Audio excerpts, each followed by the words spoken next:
कुछ ना किसी से बोलेंगे, तन्हाई में रो लेंगे।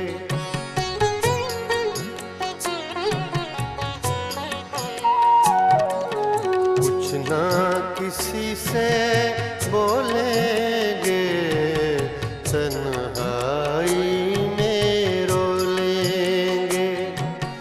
कुछ ना किसी से बोलेंगे, तन्हाई में रो लेंगे, तन्हाई में रो लेंगे।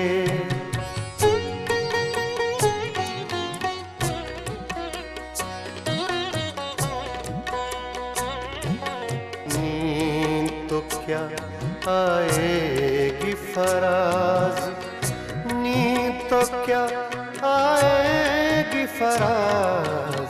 मौत आई तो सो लेंगे, तन्हाई में रो लेंगे। अब के हम बिछड़े तो शायद कभी ख्वाबों में मिलें, जिस तरह सूखे हुए फूल किताबों में मिलें।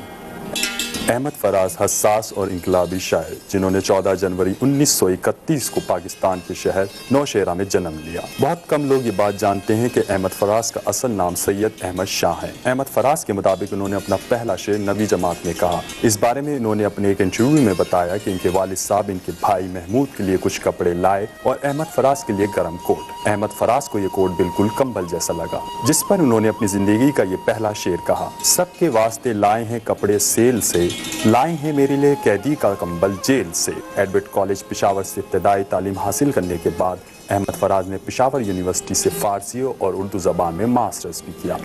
बस मैं सूबा सरहद के शहर कोहाट में पैदा हुआ और उसके बाद पेशावर में तालीम हासिल की और फिर कॉलेज एडवर्ड कॉलेज में पढ़े। उसके बाद पेशावर यूनिवर्सिटी से कुछ अपना उनका वक्त ज़ाया किया, अपना किया और फिर आवाज़ी, शायरी, मुलाज़मतें, दरबदरी, बनबास, जेल और जो कुछ होता है हमारे मुल्क में तो सब कुछ कर गुजरे हम।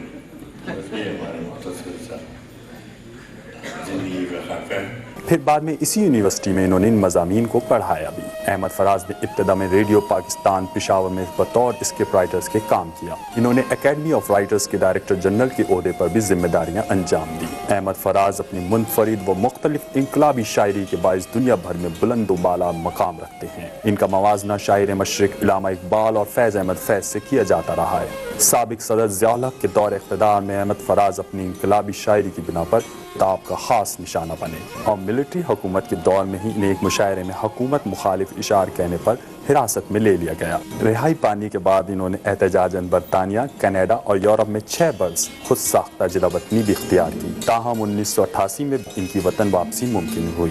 अहमद फराज को मुल्की और बैन अक़वामी सतह पर कई ग्रां कदर एज़ाज़ से नवाजा गया। 2004 में हुकूमत पाकिस्तान ने अहलाल इम्तियाज़ भी दिया, जिसे इन्होंने 2006 में हुकूमत की गलत पॉलिसियों पर एहतजाज करते हुए वापस कर दिया। अहमद फराज के मशहूर मजमू कलाम में पस अंदाज़ मौसम, दर्द आशूब, सब आवाज़ें मेरी हैं, तन्हा तन्हा, ख्वाब गुल परेशान, जाने जाना नुमाया है। अहमद फराज के बारे में अगर ये कहा जाए कि इन जैसा शायर सदियों में जन्म लेता है तो कुछ गलत भी ना होगा। मेरा कलम नहीं किरदार उस मुहाफिज का जो अपने शहर को महसूर करके नाज करे। मेरा कलम नहीं कासा किसी गदागर का जो खासिबों को कसीदों से सरफराज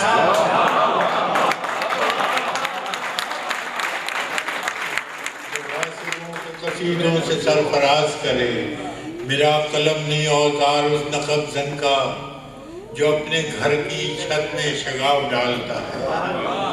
मेरा कलम नहीं उस दुज़्दे नीम शक्कर रफीक जो बेचराग घरों पर कमंद उछालता है। मेरा कलम नहीं मीज़ान ऐसे आदिल की जो अपने चेहरे पे दोहरा निकाब रखता है। मेरा कलम नहीं तस्बीह उस मुबल्लिग की जो बंदगी कभी हरदम हिसाब।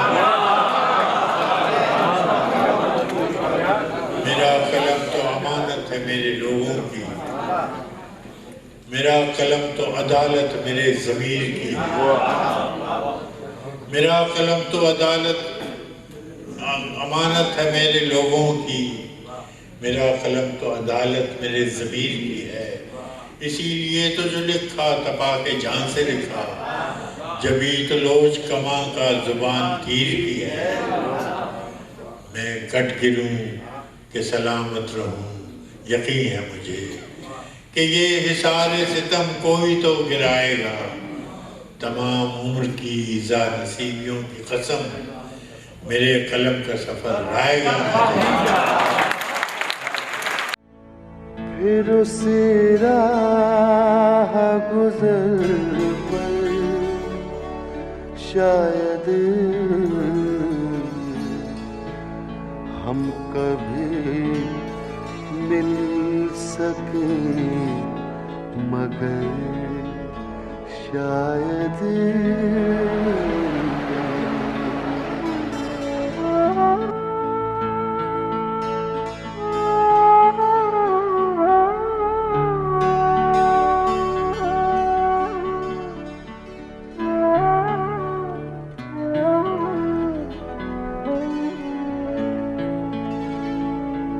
जो भी बिछड़े हैं कब मिले हैं फराग, जो भी बिछड़े हैं कब मिले हैं फराग, फिर भी तू इंतजार करे, शायद फिर भी तू इंतजार करे, शायद